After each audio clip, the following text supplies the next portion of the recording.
जय Jagannath. Welcome to your channel world affairs Madhuji के ओडिया। सांग माने बहुत बड़ करेन्ट न्यूज आमर प्रधानमंत्री नरेंद्र मोदी गतकाली मीडिया को संबर्धन करथिले आ सेठारे से 14टी नुआ नियम लागू करिसेंती प्रत्येक सिटीजन को पई रिक्वेस्ट करिसेंती। ए वीडियो रे मु आपण मानकु संपूर्ण डिटेल जणैबी। वीडियो को स्टार्ट करिबा, वीडियो को शेष जाय देखिबे।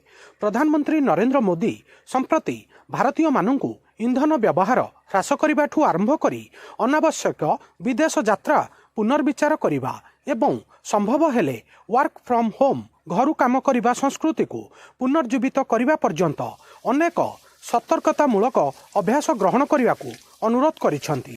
फास्ट पॉइंट रे एही परामर्श गुड़िक अस्वाभाविक मन हुए। प्रथमे आमे आमर प्रधानमंत्री द्वारा उल्लेख करा जाइथिबा 14टी परामर्श कौन ता विषय जानिबा। नेशनल मीडिया और इकोनॉमिक टाइम्स गणमाध्यम रिपोर्ट अनुसार प्रधानमंत्री नरेंद्र मोदी नागरिक मानकु निम्नलिखित पदक्षेप ग्रहण करने रिक्वेस्ट करिसेंती, अनुरोध करिसेंती। 14टा जाक नियम जानिबा। प्रथमटी रहिला पेट्रोल एवं डीजेल व्यवहार ह्रास करने। इंधन को सतर्कतार सहित व्यवहार करंतु एवं अनावश्यक यात्रा को एड़ांतु। द्वितीय पॉइंट टी रहिला सार्वजनिक परिवहन को पसंद करंतु। जेतेबेले संभव मेट्रो सिस्टम जो जो जगार अच्छी मेट्रो सिस्टम व्यवहार करंतु, बस को व्यवहार करंतु, लोकल ट्रेन रो कनेक्शन जदि अच्छी ताकू व्यवहार करंतु।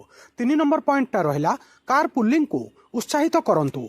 4 नंबर पॉइंट रहिला वर्क फ्रॉम होम जेउठारे संभव सेठारे घरु काम को फेराई आणंतु। आपण माने जानिथिबे कोरोना टाइम रे वर्क फ्रॉम होम बहुत चर्चा रे थिला।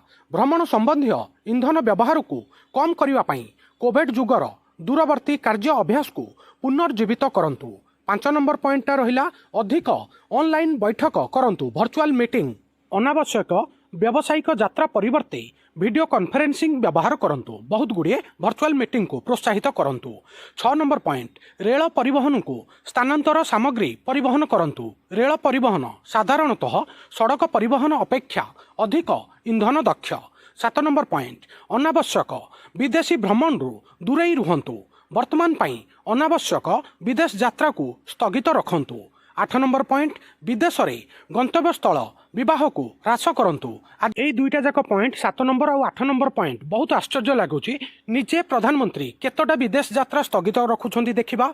आ भारतर केते जण हाई सोसाइटी फॉरेन ने बाहाघर को कैंसल करूछंती एटा देखिबा आगामी समय रे। 9 नंबर अण अत्यावश्यक सुना क्रय दूरे रुहंतु।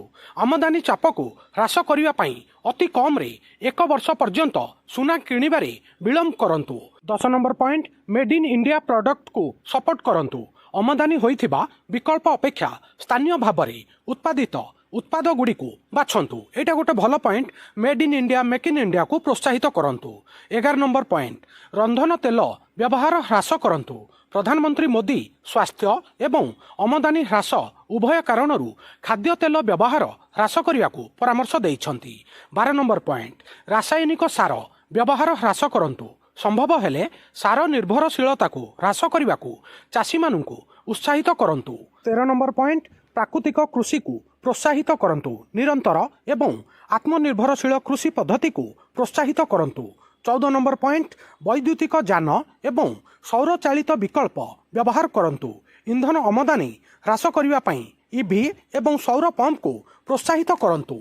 प्रधानमंत्री नरेंद्र मोदी यही 14टी जाक नियम मानिया पाई समस्त देशवासी को अनुरोध करिसेंती। जेमिति कोरोना टाइम रे आपण मानकर मन थिबो थाली पिटिबा, टॉर्च लाइट जलाइबा, कैंडल लाइट जलाइबा, सेही भली वर्तमान करेंट न्यूज उपरकू आसीबा। अनिश्चित विश्व परिस्थिति रे नरेंद्र मोदी ठारू बड़ वार्ता अर्थनैतिक श्रृंखला विषय रे जना पड़ुछि।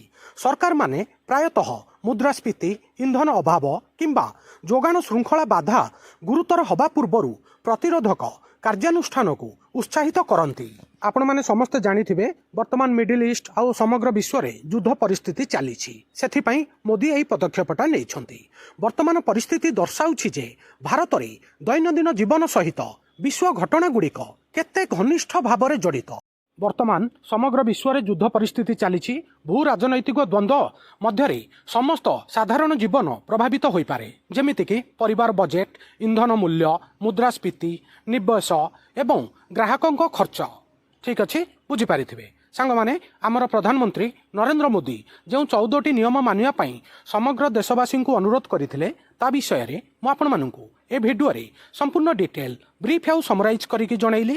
ଆଉ ଆପଣମାନଙ୍କୁ ଏ ଭିଡ଼ିଓଟା କେମିତି ଲାଗିଲା ନିଜ ଓପିନିଅନ୍ କମେଣ୍ଟ ମାଧ୍ୟମରେ ଜଣାଇବେ। ଭିଡ଼ିଓକୁ ଲାଇକ୍ କରିବେ, ହାଇକ୍ କରିବେ, ଓଡ଼ିଶାର ସମସ୍ତ ଛାତ୍ରଛାତ୍ରୀ ଯୁବପିଢ଼ିଙ୍କ ପାଖକୁ ସେୟାର କରିବେ। ନୂଆ ଥିଲେ ୱାର୍ଲଡ ଆଫେୟାର ମଧୁଜିକେ ଓଡ଼ିଆ ଚ୍ୟାନେଲକୁ ସବସ୍କ୍ରାଇବ୍ କରିବେ। ଭିଡ଼ିଓ ଦେଖିଥିବାରୁ ବହୁତ ବହୁତ ଧନ୍ୟବାଦ। ଜୟ ଜଗନ୍ନାଥ।